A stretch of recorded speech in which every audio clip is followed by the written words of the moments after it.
জীবনে কত কিছু চাইছি, কই কিছু দেয়নি। আল্লাহর দোয়া কবুল করার তিনটা পদ্ধতি আছে। পদ্ধতি নাম্বার 1, কোন বিষয়ে আল্লাহর কাছে চাইলেন, দোয়া করলেন, আল্লাহ বলে দেব, দেব বলেই তিনি দিয়ে দেন, বলে আপনি পেয়ে যান, আপনি খুশি। সুবহানাল্লাহ পড়েন।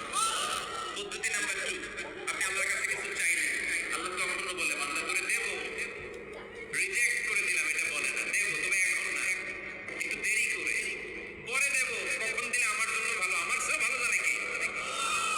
পদ্ধতি নাম্বার 3, আল্লাহর কাছে দোয়া করলেন, আল্লাহর কাছে কায় মনোবাক্যে চাইলেন, তখন আল্লাহ বলে বান্দা আমি দেব, তুই নিরাশ হইস না, দেরি করেও দেব না, কিয়ামতের কঠিন ময়দানে যেদিন বিপদে পড়ে যাবি ওই দিন দেব। আপনি জীবনে যত দোয়া করছেন কে সব এটা? কবুল।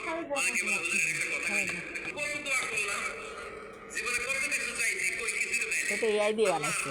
দোয়া কবুল করার তিনটা পদ্ধতি আমি আছে। যেমন আমার পদ্ধতি আম্মারটা নাম্বার 1, বানাইছি না, কোন বিষয়ে ওইরকম। আল্লাহর কাছে চাইলেন, দোয়া করলেন,